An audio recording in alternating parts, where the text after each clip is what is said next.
In the beginning. In the beginning. In these early moments of the 21st century, we tend to be surprised from time to time when we read a current news story about a broadcast pioneer or hear a radio interview or see a television program with one of the men or women who were involved at the very beginning of broadcasting. For most people, that is, anyone under 75 years of age, radio seems to have been around forever. For people not yet 40, the same seems to be true for television.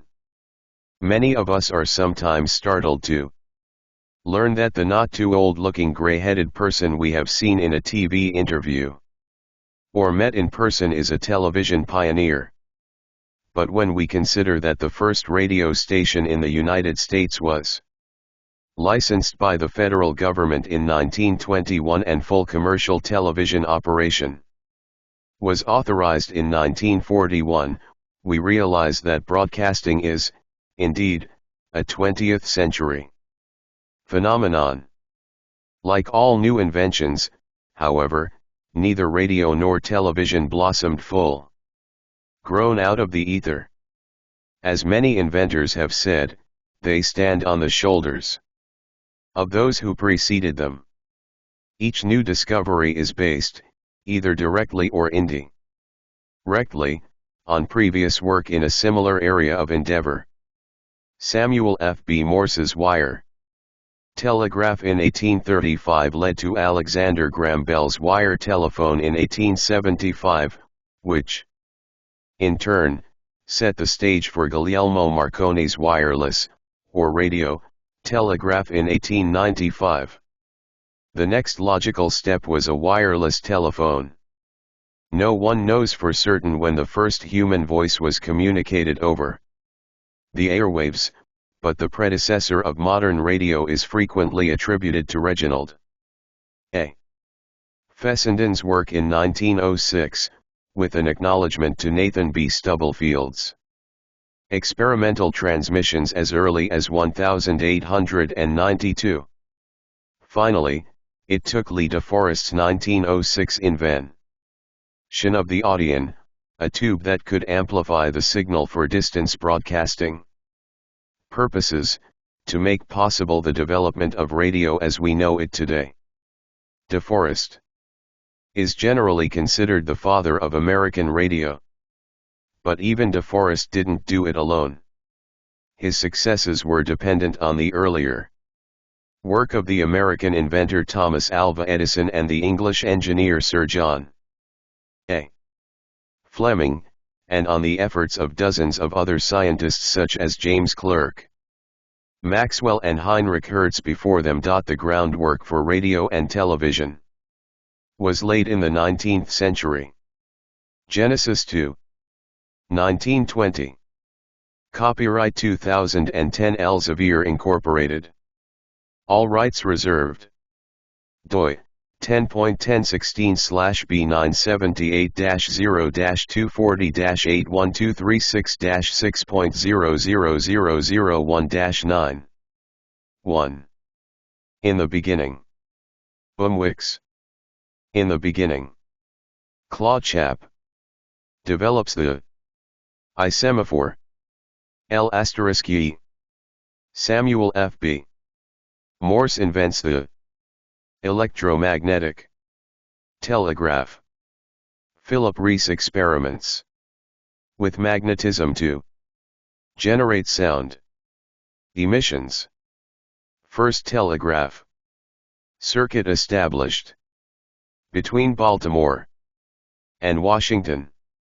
James Clerk Maxwell theorizes the existence of electromagnetic waves. States with Europe. Diffusion. Diffusion of innovations is a theory that deals with the how and why and the rate at which a new technology spreads. Of all the major communicative technologies, television was far and away the quickest to be adopted, that is, people actually purchasing the product. VCRs were the second fastest. while cable and the telephone have been among the slowest. Television was in over half of all U.S. households within some 8 years of the generally accepted date of the birth of TV broadcasting. It took the VCR just a few years longer to reach that level. Radio was in half of U.S. homes some 12 years after the medium came of age in 1920. Once cable morphed from being simply a community television antenna into the form we know it today, it achieved majority penetration in about 20 years. Among the conditions that diffusion theory stipulates for adoption of a new technology include a cost assessment, its functionality and ease of use, and perhaps most important, hands-on demonstration. When Americans were able to share the enjoyment that their neighbors experienced from television, they immediately knew they wanted a set in their own home. Television had an advantage in that radio had created the form, conventions, and structure of an in-home commercial entertainment medium. The ancients to the 21st century, there has always been a need for mass communication. When the first caveman or cavewoman danced the first dance, it was for the purpose of conveying an event, an idea, or a warning to a group of cave dwellers.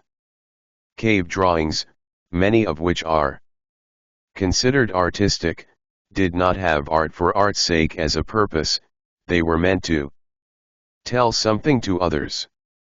Distance communication to a group of people has been sought throughout history: fire and smoke signals, drums, sunlight reflection, musical instruments, gunfire. War has always been a progenitor of inventions for distance communication. The Argonauts conveyed messages from their ships by using different sail colors. Julius Caesar constructed high towers at intervals so that sentinels could shout messages along a route.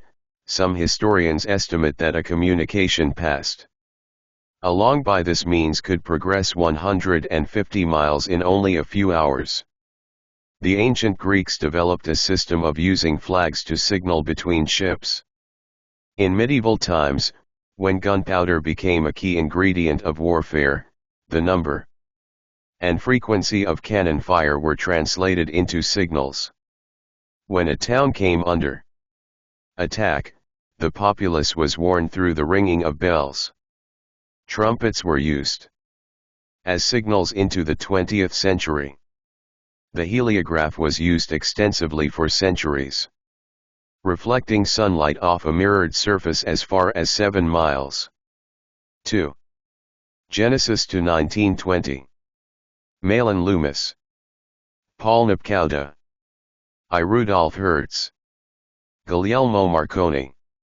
Receives a patent for Carl Ferdinand Marconi sends a the mechanical Maxwell's sends and receives. Braun produces a non-radiation wireless signal scanning disk on the existence a radio signal, a cathode ray across the oscilloscope, English channel, I waves. Fig 1.1 Native Americans. D. O. Used puffs of smoke to send information. Later, they would use broadcast signals. Native Americans used puffs of smoke during the day and torches and flaming arrows at night to send information. One of the most important pre-electronic distance information systems was the semaphore, an ancient Roman device redeveloped by Claude Chappe in France in 1794. The French government erected towers 5 miles apart and placed huge cross arms at the top of each. The semaphore continued to be used even after the invention of the telegraph and telephone. In some parts of the world, carrier pigeons are still used as message carriers over long distances. As early as 1267, the basic concept of using what we now know as electricity for conveying messages was suggested by the English philosopher Roger Bacon, who was promptly imprisoned for allegedly advocating black magic. 300 years later, in Italy, Giovanni Battista della Porta was ridiculed after writing a book on natural magic in which he proposed that magnetism could be used to transmit information.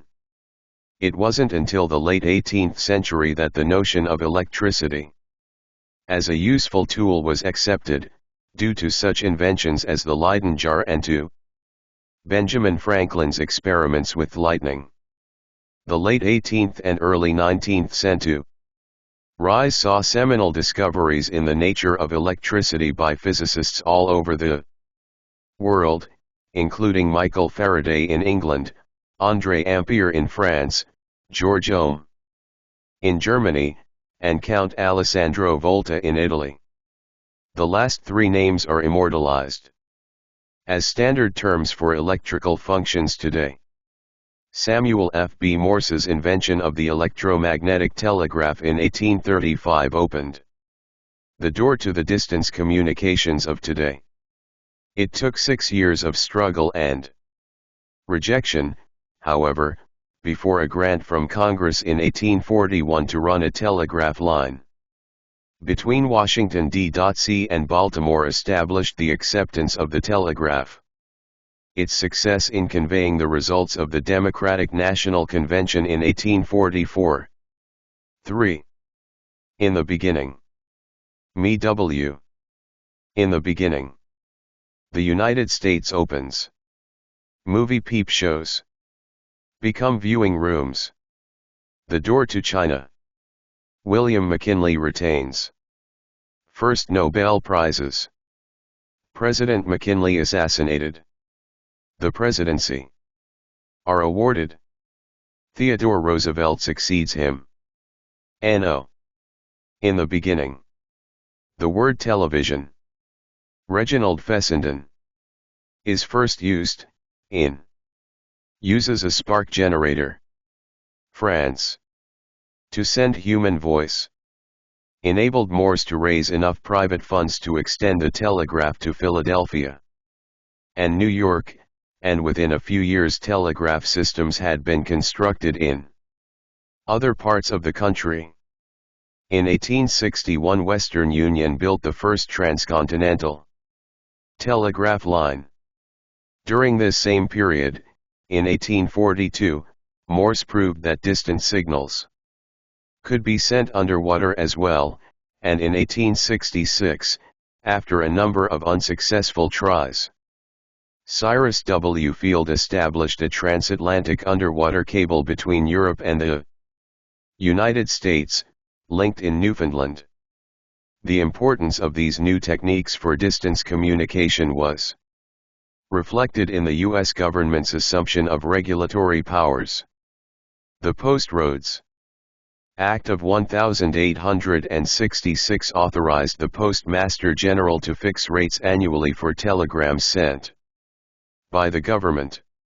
In 1887 the government authorized the Interstate Commerce Commission, ICC, to require telegraph companies to interconnect their lines for more extended public service. The transmission of voice messages by wire as differentiated from the dit-da signals of the telegraph did not come about until 1876, when Alexander Graham Bell was credited with the invention of the telephone when, on March 10, he uttered these famous words over a wire to an associate, "Mr. Watson, come here. I want to see you." The first regular telephone line was constructed in 1877, between Boston and Somerville, Massachusetts. But even the great Bell stood on the shoulders of those who came before. Decades earlier, Scientists such as G. Page, Charles Bersoul, and Philip Rees were experimenting with the electromagnetic transmission of sound. In 1837, for example, Rees-Dieskov aired that the magnetization and demagnetization of an iron bar could cause the emission of sounds. Some historians credit Rees with the initial development of the principle of the telephone. With the founding of the Bell Telephone Company in 1878, and the incorporation of the American Telephone and Telegraph Company, AT&T, in 1885, the growth of distance communication in the United States was assured. Yet the telephone was not immediately praised or even accepted. Just as with later inventions, such as television, the telephone created nightmare visions of control of the masses and invasions of privacy. A cartoon in the New York Daily Graphic of March 15, 1877, for example, illustrated what the artist called the terrors of the telephone by showing a speaker at a telephone-like device mesmerizing masses of people listening simultaneously throughout the world. Of course, the opposite was also present. Cartoons, articles, and even popular songs lauded the potential wonders of the telephone, including the distance dissemination to mass audiences of music, information, drama, and education, precisely what radio broadcasting was initially lauded for when it began. In fact, in 1881 a French engineer, Clement Ader, filed a patent for improvements of telephone equipment in theaters for the purpose of putting telephones on theater stages so that subscribers could hear the performances at home. Ader's Paris Opera experiment was an example of wired broadcast transmission. 4. Genesis to 1920. American automobile. Peasant uprisings. Boston beats Pittsburgh. Paris exhibit. Association founded in Russia. In the First World Series, Marconi sends a wireless. Fessenden develops a signal across the Atlantic. Continuous wave, electrolytic. In the beginning, Picasso's first detector. Even before wired voice transmission came into use, scientists were seeking means of wireless transmission. In 1864 a Scottish physicist, James Clerk Maxwell, predicted the existence of radio waves, that is, waves on which communication signals could be carried, similar to the signals that could be carried over telegraph wires. This area of study became known as electromagnetic theory. As early as 1872, a patent for non-radiation wireless was obtained in the United States by Mahlon Loomis. And in that same decade William Crookes developed the first cathode ray tube. But actual distance transmission still hadn't been invented.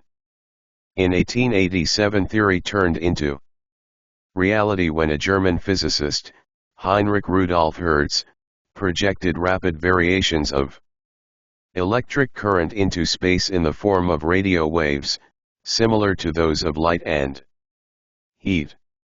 In 1892 he sent electric waves around an oscillating, regularly fluctuating circuit.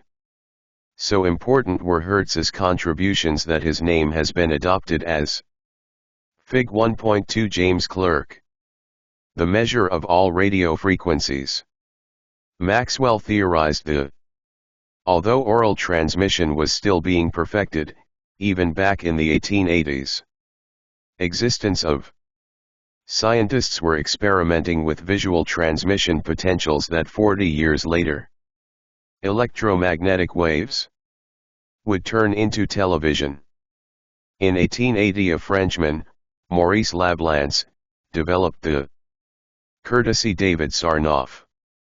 Principle of scanning, in which an image is converted to electric signals by a line. Library. By line registration of its features.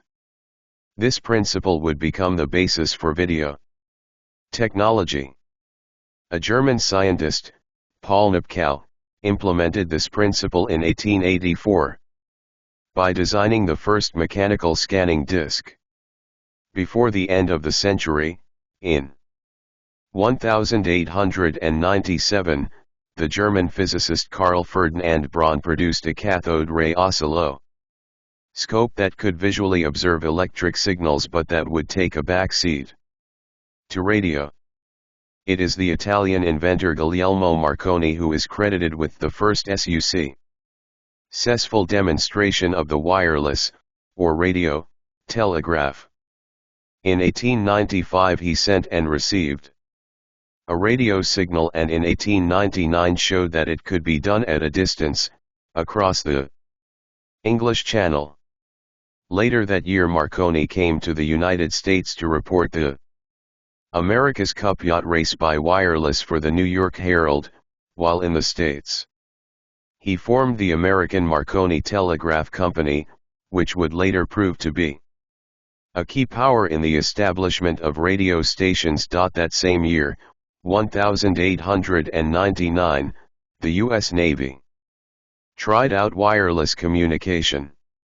During the same period, an immigrant to the United States from Serbia, Nikola Tesla, invented the system of alternating current and experimented with various forms of wireless transmission.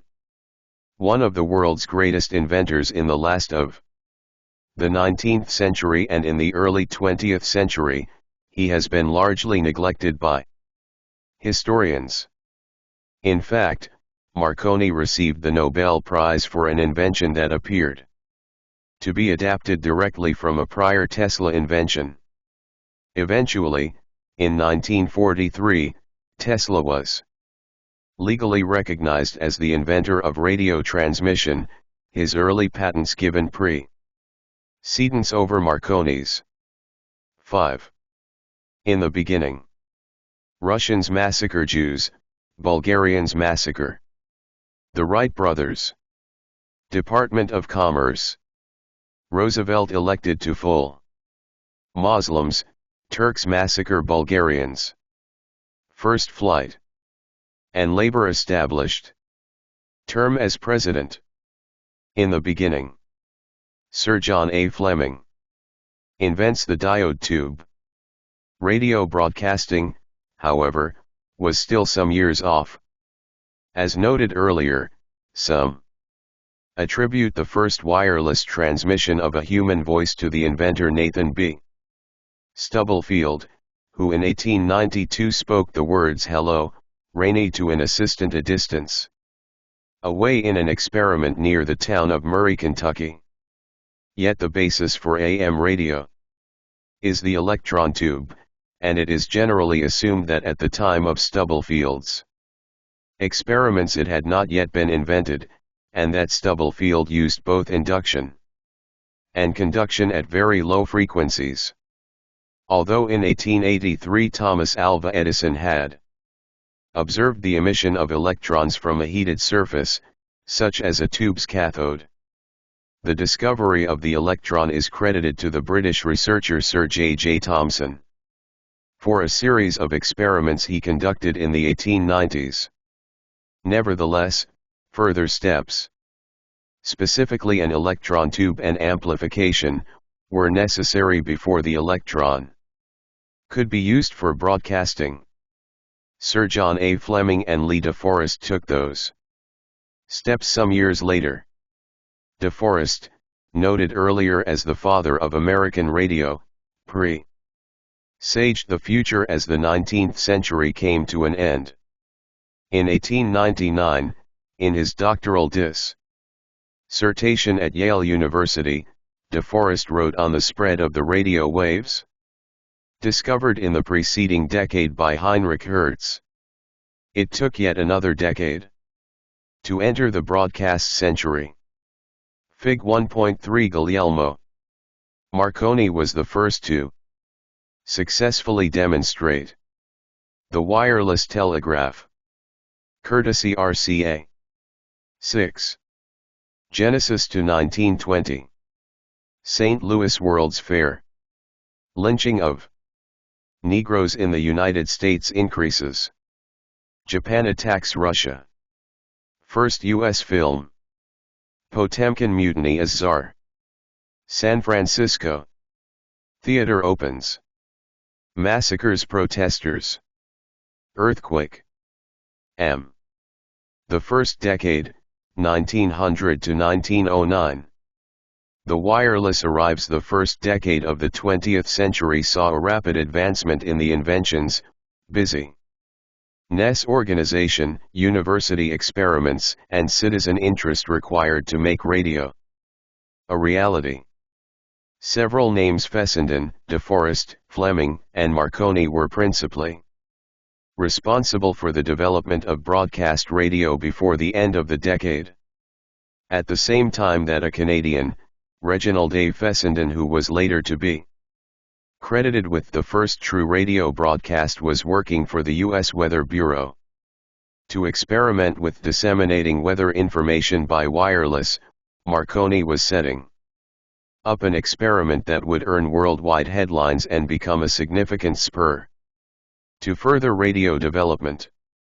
In 1901, Marconi and his assistant, George Kemp, listened to a telephone receiver on top of a hill in St. John's, Newfoundland, and heard the Morse code signal of 3 dots, for the letter 5, which was being transmitted from Cornwall, England, more than 2,000 miles away.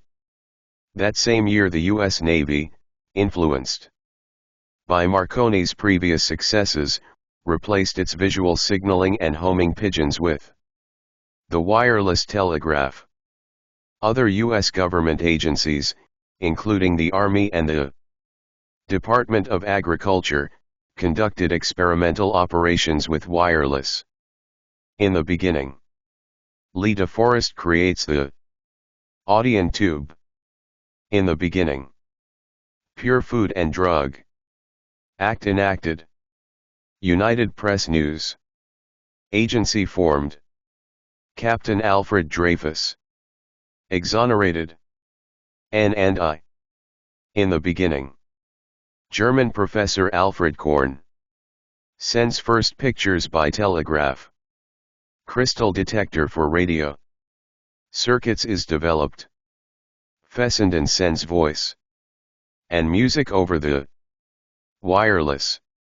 Ships of various nations adopted the wireless, and its success at protecting life and property became so widespread throughout the world that in 1903 an international conference was held in Berlin to discuss common distress call signs for ships and to promote wireless communication between ship and shore, which was not yet in practice, as well as between ships. A few years later the International Distress Signal, SOS, was adopted and remains in use today. The next goal was to transmit the human voice comparable distances over the wireless. Both De Forest and Fessenden were confident that it was possible to do so. In 1902 each established a communications business, Fessenden's National Electric Signaling Company and De Forest's Wireless Telegraph Company. Fessenden believed it was necessary to go beyond Marconi's basic approach, and instead of a wave interrupted with intermittent impositions, he advocated a continuous wave on which modulations would be superimposed. He had demonstrated in 1901 that it could be done, and in 1902 he developed an electrolytic detector. 2 years later, in England. Fig 1.5 John Ambrose. The engineer Sir John A. Fleming developed the glass bulb detector, which was a Fleming, developer of the simple electron tube, a diode, that was necessary to receive voice signals. But the diode tube diode couldn't amplify the electronic signals. Other experimenters were engaged by the wireless. A professor at the University 7 of Graz in Austria, Otto Nussbaumer, was doing almost the same thing as Fessenden and Fleming. He invented a detector circuit that peeled off the sound at the receiving end, enabling him to send sounds rather than just dots and dashes. Using an experimental transmitter, he yodeled an Austrian folk song that was heard in the next room. Ostensibly the first music ever transmitted by wireless. But he, too, lacked the means for amplification necessary for true broadcasting. De Forest took the next step. He added a third element, or grid, to the Fleming vacuum tube and in 1906 filed a patent for his tube, calling it the auction. This triode tube enabled the signal to be amplified, making possible distant voice transmission over the wireless, and ushered in the age of radio. The following year, De Forest formed the De Forest Radio Telephone Company, which began broadcasting in New York. An entry in his diary that year stated, "My present task is to distribute sweet melody broadcast over the city and sea so that in time even the marine far out across the silent waves may hear the music of his homeland." 1. But Fessenden had already beaten De Forest to it. Thanks to a high-frequency alternator, on Christmas Eve in 1906 radio operators on ships in the Atlantic Ocean, hundreds of miles off the U.S. coast, heard something unprecedented on their ear phone receivers, a person speaking, then a woman singing, then someone reading a poem, followed by a violin solo and verses from the Bible. Imagine the surprise of the one. Wireless transmissions were enhanced using a device called the high-frequency arc, also known as the Poulsen arc. The early experiments of De Forest and, to some extent, others, were significantly aided by this innovation. 8. Genesis to 1920. The word television is used for the first time in Arturo Toscanini Makes, Ford's Model T Makes, William Howard Taft, U.S. debut. Its debut. Elected president. De Forest broadcasts from the Eiffel Tower. In the beginning, a scientific magazine. Fig 1.6. The De Forest Audion tube made radio broadcasting possible. Fig 1.7. Diagram showing the construction of a typical crystal detector of the 1920s. Wireless operators, accustomed as they were to the familiar click and clack of the telegraph, when they heard voices and music emanating from their receiving apparatus. Transmitting from Brant Rock, Massachusetts, Fessenden himself played the violin and read from the Bible. He ended by wishing his audience a Merry Christmas and promising to broadcast again on New Year's Eve. This was the first distance radio broadcast. De Forest, however, ultimately got the most acclaim. Before the decade ended, he had established himself as the foremost practitioner of radio. In 1908 he and his wife, Nora Blach, broadcast from the Eiffel Tower in Paris and were heard as far as 9. In the beginning, Admiral Robert Peary reaches Louis Blériot makes first English. The North Pole Channel airplane crossing. Edison demonstrates first. JNAACP founded. In the beginning, Charles D. Doc Harold. Talking pictures. The Wireless Ship Act of launches the country's oldest 1910 is the first legislation. Station in San Jose, California. Dealing with radio. 500 miles away using a high-frequency arc, not a vacuum tube. They returned to the United States as celebrities. Technically, reasons had been established for stations to begin surfacing around the country, although the apparatus of the medium had not yet fully evolved. But distance broadcasting was not yet to be. First, where would the backing come from to set up stations, transmitters, and necessary equipment?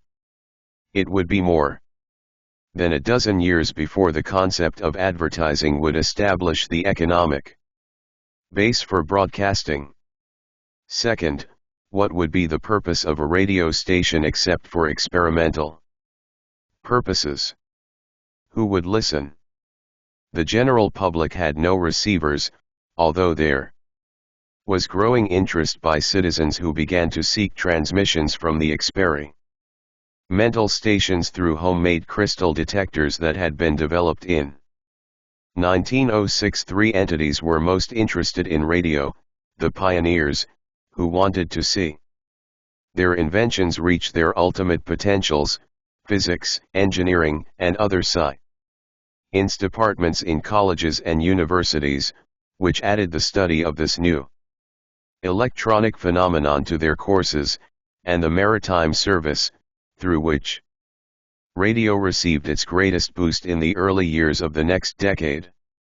Two significant events occurred in 1909. First, a steamship, the SS Republic, sank after a collision at sea, but most of the people on board were saved with the help of the wireless.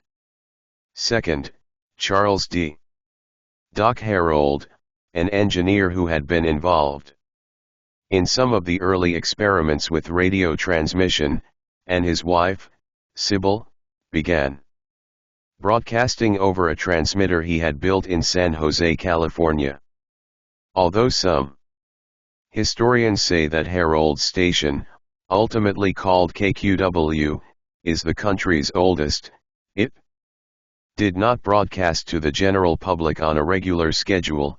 That designation is acknowledged to belong to KDKA in Pittsburgh, which began doing so more than a decade later.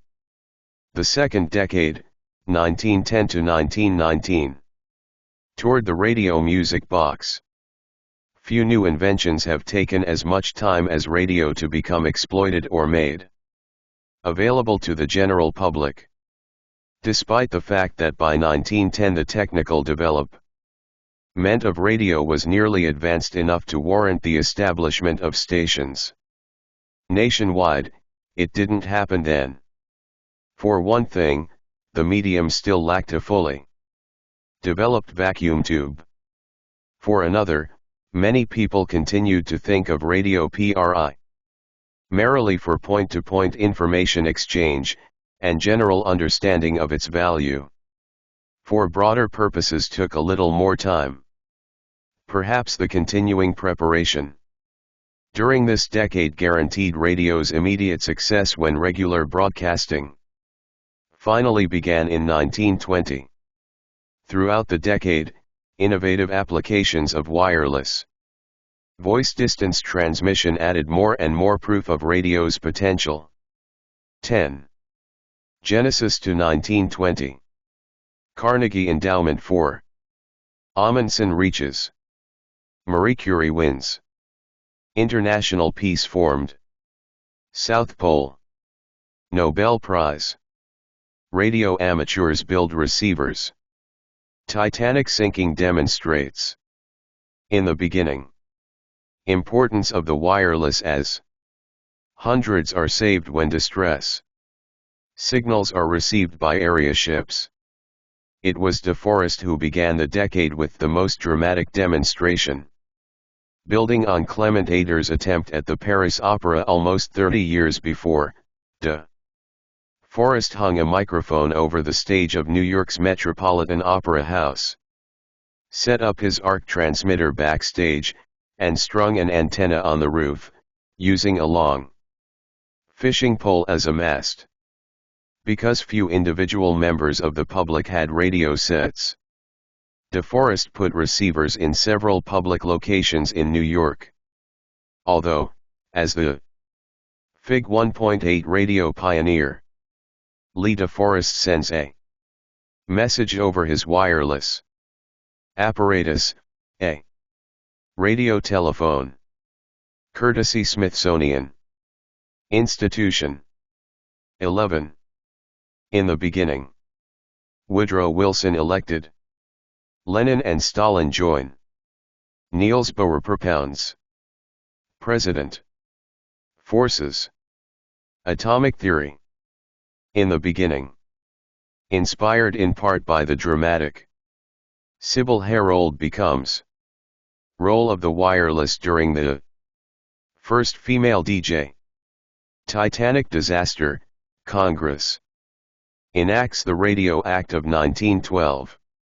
New York Times reported, interference kept the homeless song waves from finding themselves.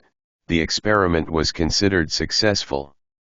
Some people at various distances had heard parts of Cavalleria Rusticana and Pagliacci with the voices of Emmy Dustin and Enrico Caruso, the latter the greatest singer of the time and arguably of all time. This event further spurred the interest of budding engineers and amateurs in radio and whetted the public appetite for what could come. Only 2 suppliers were making radio parts available, but non-professionals bought tubes, transmitters, and antennas and began sending out signals. Radio was an oddity to some, equivalent to a circus sideshow, and in fact wireless demonstrations became sideshow attractions at fairgrounds. Department stores, as a means of attracting customers, had radio demonstrations. Radio was a toy, a hobby, an amateur soon found that in some areas there were so many signals that they were interfering with one another. Governments realized the significance of the new device and understood the value of wireless radio for health and safety. Its use in the maritime services had resulted in several international conferences to establish common practices, but because the United States had not yet become a signatory to the agreements of a Second Berlin Conference held in London in 1906, following the first one in 1903, the international community withdrew an invitation for the United States to attend the third conference, scheduled for 1912. Congress then quickly enacted the Wireless Ship Act of 1910, the first legislation dealing with radio, which adopted the international regulations. 2 years later, the tragedy of the Titanic emphasized the importance of wireless radio. Although the luxury liner had received wireless warnings that icebergs were in its path, its radio operator refused to heed the warnings, telling the other operators to clear the air so that he could complete sending personal. Fig 1.9 diagram of a detector, serving as an element in a 1911 receiving set. 12. Genesis to 1920. U.S. income tax. Mahatma Gandhi's arrest. World War I begins. Established. And jailing first of many. Panama Canal opened. Edwin H. Armstrong. I-patent wars begin. In the beginning. Develops the regenerative circuit. 4. Messages from the ship's passengers to Europe and America. After the Titanic hit an iceberg and began to sink, SOS signals were sent. However, most operators on nearby ships had gone off watch, and only the Carpathia responded to the SOS and saved many lives. The Titanic disaster proved once and for all the worth of wireless radio for Safety purposes. As the now disputed legend has it, it also provided a young wireless operator at the Wanamaker department store in New York with the publicity and impetus to later mold American broadcasting into his vision. Legend has it that 21-year-old David Sarnoff picked up a signal that the Titanic had run into an iceberg and that he stayed on duty for 72 hours, informing authorities and passengers, families and friends of what was occurring. Although it is generally accepted that once Sarnoff learned of the disaster, he did stay at the Wanamaker store wireless for 3 days, there is some question as to when and how he heard of the sinking, inasmuch as it happened after the store had been closed for the day and took place more than 1,000 miles away, beyond the accepted range of radio signals at the time. Nevertheless, Sarnoff was able to follow up on the publicity he received and became a pioneer and a leader in the growth of the new medium. TTJTL *0L LXL Solut Fig 1.10 The wireless JFRTTRJHTK Inks New TOBC WKI \KSIA \R AI 1.2 IT 1-120 KWRIWOE8 on *CWT helps save lives and .XSTCTTSTSBW only 400 Titanic survivors named by Carpathia. Wireless search of the seas for further news makes the front page. Courtesy the New York Times. 13. In the beginning. Federal Trade Commission. Transcontinental Telephone. Albert Einstein sets forth. Established. Service begins. Theory of relativity. Germany sinks Lusitania. Coup. In the beginning. American Radio Relay. American Society of League formed. Composers, authors, and publishers, ASCAP. Founded. On the governmental side, the Berlin International Radio Telegraphic Convention met in London that year, 1912, and enacted regulations to further wireless conformity and compatibility, including the assignment of call letters for radio stations and the establishment of radio regulations by each signatory country. To comply, the United States enacted the Radio Act of 1912, generally considered to be the forerunner of later regulatory acts, the Radio Act of 1927 and the Communications Act of 1934.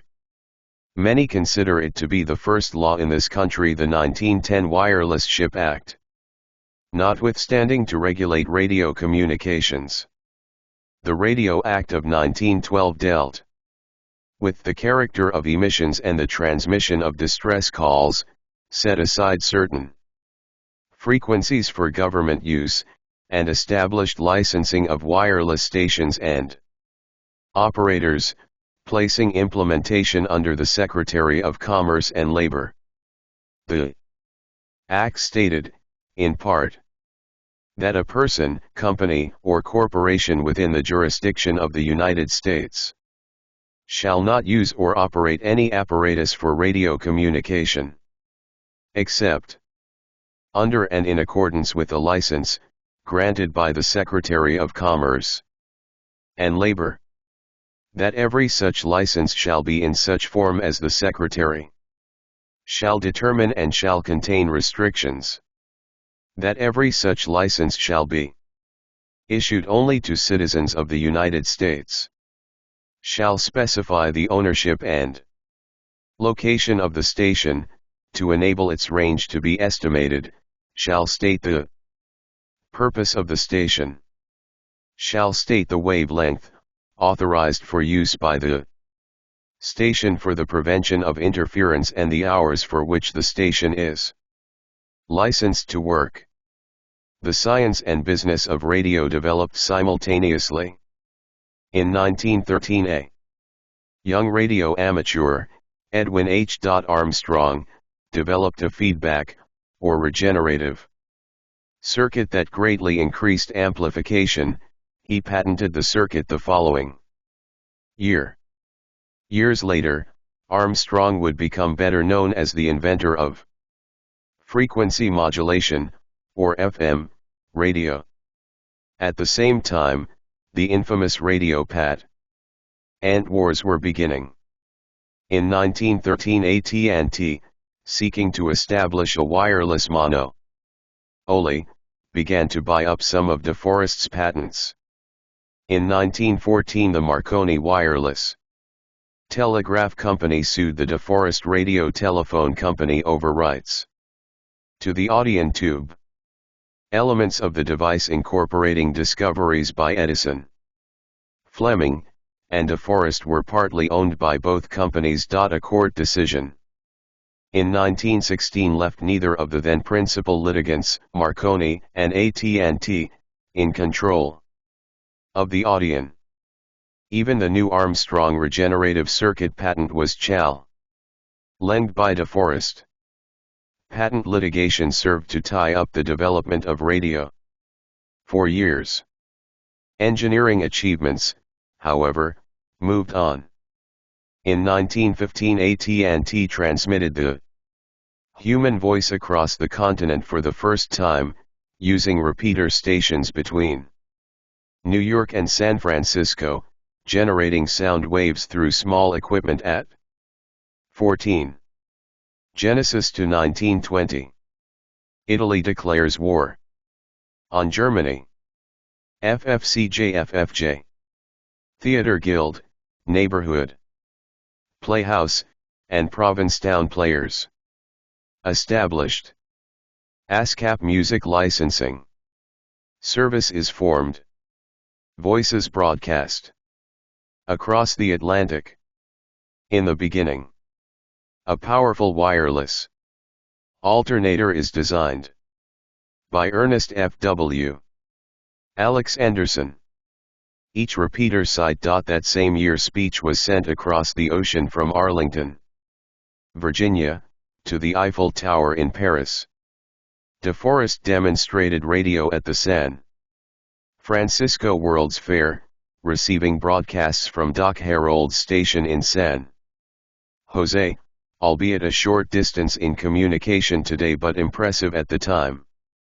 At the General Electric Company, a scientist named Ernest F.W. Alex Anderson perfected an alternator that considerably improved the quality and reach of the radio signal, and the Marconi Company, in an attempt to expand its dominant role in radio, immediately alternators began negotiations for the purchase of Alex Anderson. While all this was happening, a development in the music field indicated, perhaps more than anything else, the kind of growth and programming radio would have. Musicians and music publishers were becoming concerned about the use of music on the new experimental radio stations without compensation to the music's creators. Thus, they organized into the American Society of Composers, Authors, and Publishers, ASCAP, to protect their creative works. It was to counter ASCAP that the National Association of Broadcasters, NAB, was formed less than a decade later. Both organizations continue to play key roles in broadcasting today. Professors and students in physics and engineering departments of colleges and universities broadcast informal programs as practical applications of their principal study, electronic theory. Their work took on a pragmatic approach, who was interested in information that could be received over a radio set. The most significant Broadcasts were from Midwestern universities to farmers, providing reports from time to time on weather conditions, crops, producer prices, Department of Agriculture advisories, and other things that an isolated farmer might otherwise have to wait days to learn. Such broadcasts grew throughout the decade, resulting in many of the regularly scheduled stations in the early 1920s being licensed to colleges and universities. In 1916, DeForest further demonstrated the future of radio by broadcasting music and presidential election returns from New York, spurring the public's increasing interest. Parenthetically, his election broadcast is most remembered because he misinterpreted the returns and declared Charles Evans Hughes, rather than Woodrow Wilson, the winner. A memorandum purportedly discovered in the back of a desk at the National Broadcasting Company, NBC, 30 years later might have considerably speeded the development of radio had it not been allegedly pigeonholed by the officials of the Marconi Company. David Sarnoff, then the commercial manager for the American Marconi Company, wrote to his general manager, Edward J. Nally, that the company should market a radio music box. He advocated the development of a plan that would make radio a household utility in the same sense as the piano or phonograph. 15. In the beginning. Margaret Sanger opens first. President Wilson. Birth Control Clinic. Re-elected. In the beginning. David Sarnoff supposedly. DeForest broadcasts the writes the radio music. Presidential election returns. Box memo.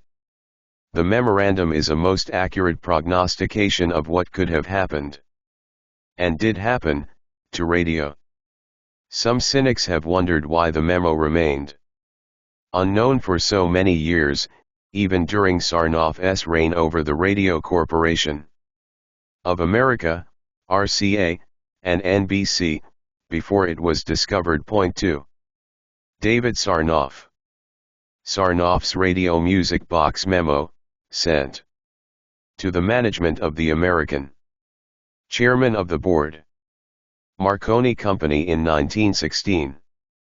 Recently, some RCA_ scholars have questioned the existence of this memo, suggesting that it was written years later to enhance Sarnoff's status in radio history. I have in mind a plan of development which would make radio a household utility. The idea is to bring music into the home by wireless. The receiver can be designed in the form of a simple radio music box, placed on a table in the parlor or living room, and arranged for several different wavelengths which should be changeable with the throwing of a signal switch or the pressing of a single button. The same principle can be extended to numerous other fields, as for example, receiving lectures at home which would be perfectly audible. Also, events of national importance can be simultaneously announced and received. Baseball scores can be transmitted in the air. This proposition, Fig 1.11, and older Sarnoff as chairman, would be especially interesting to farmers of RCA and others living in outlying districts. Courtesy RCA. Two recent scholars have concluded that the memo was likely composed long after radio had entered the home. Documents at the Smithsonian, according to Elliot Savowich, appear to support the existence of a 1916 radio music box demo by Sarnoff. The debate continues. 16. Genesis to 1920. United States enters war. Child labor law Nasfiri. M. In Europe, all radio equipment is, in the beginning, appropriated by the U.S. Navy. Due to World War I. Sarnoff's music box memo. While controversy still swirls over whether Sarnoff was so prophetic as to envision, in his 1916 music box memo, how a radio could become a viable medium, there may be some clues in the document that confirm the accuracy of the date. Sarnoff possessed an enormous ego and a tendency toward self-aggrandizement, qualities that served him well throughout his stewardship of RCA and NBC. Returning to the corporation following his army service in World War II, during which he rose to the rank of general, he insisted that his underlings address him as General Sarnoff. Considering these traits, one would expect that if the memo was penned after radio had become a commercial success, Sarnoff would have constructed it to confirm his prescience. Yet the document contains some glaring errors that simply do not stack up when measured against Sarnoff's quest for self-glorification. For one, it grossly underestimates the speed in which the public would buy a radio, forecasting a 7% penetration into American homes when in reality it was in the 20% range by the mid-1920s. For another, it proposed the financing of broadcasting through receiver sales, an idea that had proved totally impractical very early on. If Sarnoff had indeed post-dated the memo, one would expect that he would have avoided such mistakes. Not only did the patent wars continue to delay the full arrival of radio, but the war in Europe also intervened. When the United States entered World War I in 1917, all radio equipment, both commercial and amateur, was either sealed or appropriated by the U.S. Navy. From August 1, 1918, to July 31, 1919, even after the war was over, the government ordered federal control over telephone and telegraph communications as a war measure. In one sense, this action preempted the civilian development of radio. In another sense, scientists and engineers working for the government were able to have the resources and equipment to refine the technical aspects of radio. Interestingly enough, radio was not used by the armed forces for battle purposes as much as one might presume. It was tried out primarily for airplane-to-ground communications. On the home front, however, the government ensured the future of radio by establishing radio schools to train personnel for federal positions, and in 1917 it built 3 high-powered wireless transmitters designed to cover the South Pacific at Pearl Harbor, Hawaii, at San Diego, and at Cavite in the Philippines.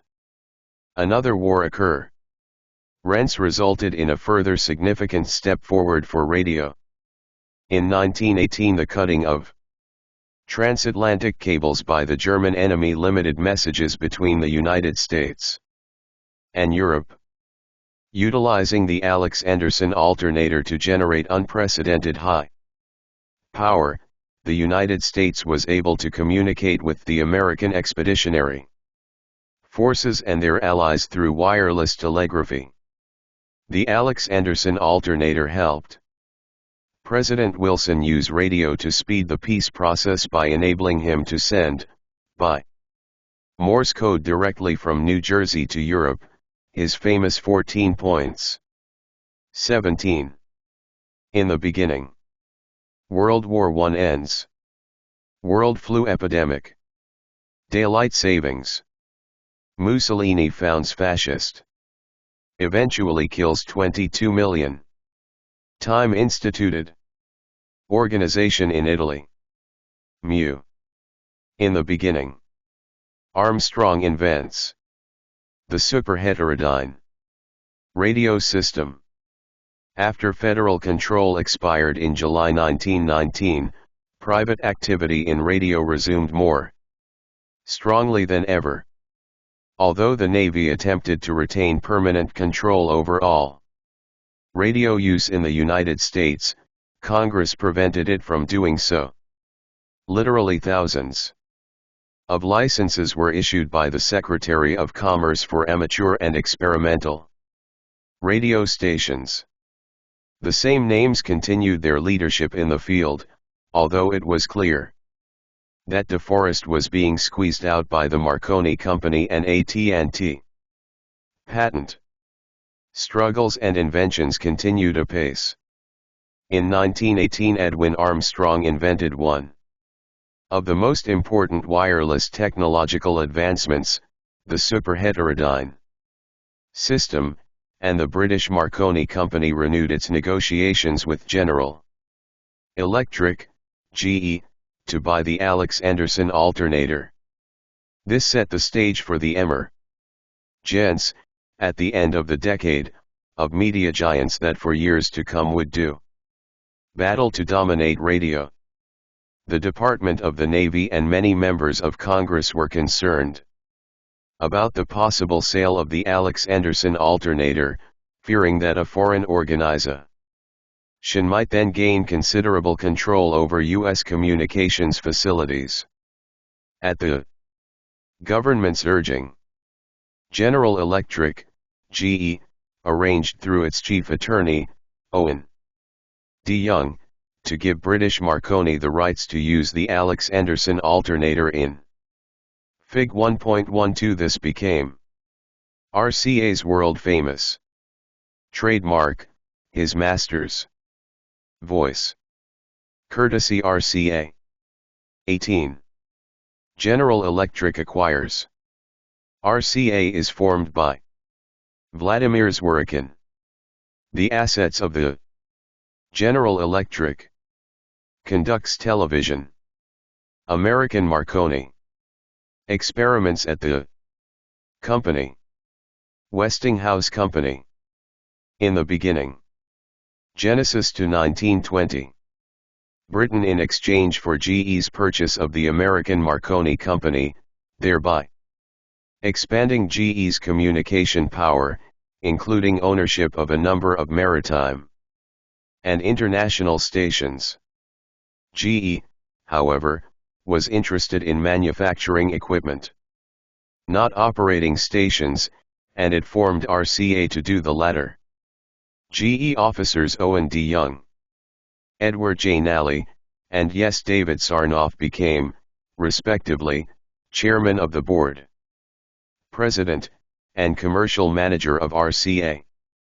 It wasn't long before RCA became a principal player in the new radio game, joining a patent pool with GE and AT&T to square off against another major player, Westinghouse.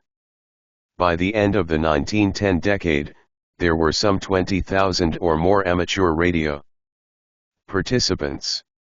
Some 8,500 had licenses to operate their experimental sets, and they were poised to provide the talent for the new medium. While the birth of modern radio was about to take place, work on a new medium, television, had already begun. One of its key participants, Vladimir Zworykin, arrived in the United States in 1919, having worked with an early television experimenter, Boris Rosing, at the St. Petersburg Technological Institute in Russia. Within a year, he would be working at Westinghouse, where he began some of the leading TV experiments in the United States. Fig 1.13 Wireless Station and Antenna Site, circa 1919. Courtesy Zenith. 19. In the beginning. In the beginning. Charles Doc Harold of San Jose, California, is an obscure broadcasting pioneer, whose most important work took place between 1912 and 1917. Although today, Most historians believe Harold's claim that he was the first to broadcast radio entertainment and information for an audience on a regularly scheduled, pre-announced basis. He is dismissed as a minor figure because he didn't have a long-lasting impact on the industry. Harold can be compared to many of the modern-day internet pioneers, an innovator with new, even revolutionary, ideas, but suffering from bad timing. Fig 1.14 Charles Dock. Harold. Courtesy of Mike Adams. Harold arrived on the scene too soon. The first evidence of Harold's use of a crude radio telephone to broadcast to an audience is found in his own 1910 published statement, "We have been giving wireless photograph concerts to amateur men in the Santa Clara Valley." Between 1912 and 1917 he operated a radio station, on the air every day, programming music and talk for an audience. That he accidentally stumbled onto what today we recognize as radio broadcasting may have evolved out of his role as the headmaster of a wireless trade school. Former students told of broadcasting the popular music of the day to an audience of friends and families, very much like college radio today. 20.